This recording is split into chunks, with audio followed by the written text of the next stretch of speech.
પોઝિશનમાં એ ગાણગાપુર ગામની અંદર રહેતા એ ત્રિવેણી સંગમ પર જ્યારે એમના મઠ માટે આવતા તો ત્યારે એ ખેતરમાંથી આવતા, પણ એ જ્યારે ખેતરમાંથી આવતા તો એ ખેડૂત એ ખેતી કરે, પણ જેવો એ મહાત્મા જાય તેવો દોડતો આવે અને એ મહાત્મા જોઈ કે નહીં જોઈ પણ એને સાષ્ટાંગ પ્રણામ કરે. એ મહાત્મા ભલે પછી નહીં જોઈ પણ રોજ એમને સાષ્ટાંગ નમસ્કાર કરે. એ મહાત્મા તો ત્યાંથી ચાલી જાય પણ એમણે સાષ્ટાંગ પ્રણામ કર્યા. સમય ગયો અને એક દિવસે એ મહાત્માએ એ જ્યારે પ્રણામ કરતો હતો ત્યારે ઊભી રહી ગયો. એ ખેડૂત ઊભો થા, તું મેં જ્યારે આટલા વર્ષોથી જામ તો તું મને રોજ પ્રણામ કરે, તો બોલ આજે તને શું જોઈએ? આજે તારી ભક્તિથી મેં પ્રસન્ન થયો, તને જે જોઈએ તે આપું. પણ એ ખેડૂતે એમ કહ્યું, એ ખેડૂતની પણ ભક્તિ હતી. જો ભક્તિમાં કેટલી શક્તિ છુપાયેલી છે. એમણે મહાત્મા પાસે ચાહતે તો સ્વર્ગનું સુખ પણ માંગી શકતે, એ ચાહતે તો સોનાનો બંગલો પણ માંગી શકતે, કારણ કે એ ખબર હતા કે સદેહે પણ તમને સ્વર્ગમાં પહોંચાડે એવા એ મહાત્મા હતા. તો એમણે એ ખેડૂતે એ માંગ્યું કે હે ભગવાન, મને કોઈ પણ વસ્તુની જરૂર નથી, પણ તું ખાલી મારા ખેતરમાંથી પાસ થાય તો પણ મારો પાક મબલક થાય, એટલી ખાલી મારી ભાવના છે. એટલે જ્યાં સુધી તમે અહીંયા હયાત છે ત્યાં સુધી તમે હંમેશા મારા ખેતરમાં પગલાં પાડતા જજો. જો માણસો જ્યારે ભક્તિ કરે તો તેનું તન, મન અને ધન એટલે કે શરીર પણ એટલું પ્રબળ થઈ જાય કે તેના જ્યાં પગલાં પડે ત્યાં પણ સારી વસ્તુ નિર્માણ થાય. તો એ ખેડૂતને આના પર ભરોસો હતો, એ સદગુરુ પર, કે તમે જ્યાં સુધી અહીંયા છે ત્યાં સુધી મારા ખેતરમાંથી પગલાં પાડજો. પણ એ મહાત્માએ એમ કહ્યું કે તને મારા પર આટલો ભરોસો છે, તો તે જ અવસ્થાની અંદર એ જુવારનો પાક કેટલાઓ એકરમાં એ પાકો થવા માટે 1 મહિનાની ભાર હતી. એટલે કહેવાનો મતલબ કે ભૂરો થઈ ગયેલો, આપણે જેને ભૂંધાઈ ગયેલો એમ કે એવો પાક ભૂરો થઈ ગયેલો, એ જુવારનો પાક. પણ એ સદગુરુએ એમ કહ્યું, એ મહાત્માએ એમ કહ્યું કે તને મારા પર આટલો ભરોસો છે? તો એ મહાત્મા કે હા, પૂરો ભરોસો.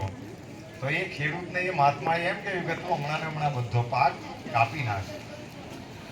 જો એ જગ્યા પર આપણે જો હતે તો આપણું મગજ બગડી ગયેલું હતે, પણ એમણે સદગુરુએ નિર્દેશન કર્યું એટલે નિશ્ચય કરી નાખ્યો.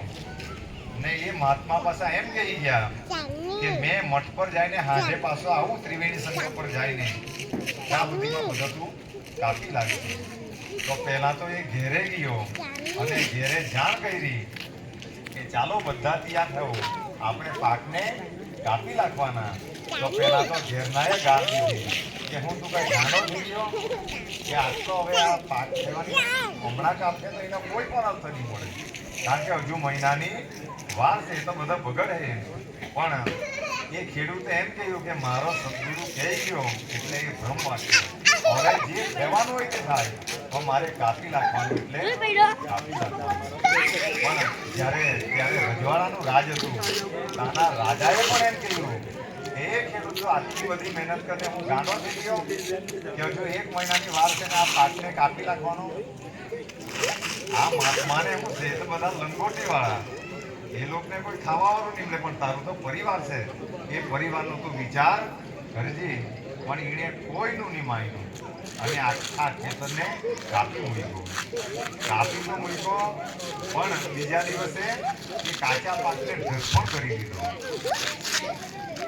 કરી દીધો અને અઠવાડિયું જ્યાં થયું એટલે એક દિવસે કુદરતે એવી લીલા કરી કે વરસાદ એટલો બધો આવ્યો કે લોકોના ઉભેલા પાક હતા એ હોઈ ગયા.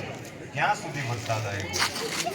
તો આનો પાક તો અડધો કાચો બચી ગયો, પણ બીજાનો તો તે પણ જળમૂળથી નાશ થયો.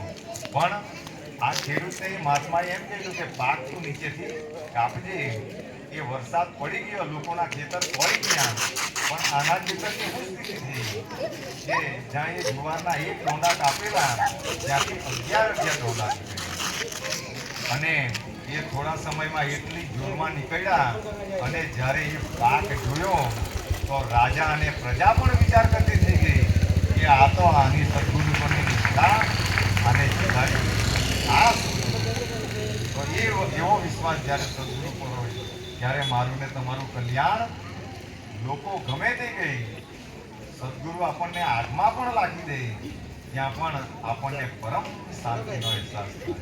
એવી આ બધી સદગુરુની લીલાઓ છે. અને આ જીવનની અંદર કર્મો કોઈ જોઈ કે નહીં જોઈ પણ ભગવાન દરેક વસ્તુની નોંધ લે. સમય તો થઈ ગયો છે, બધાને ભૂખ પણ લાગી હશે,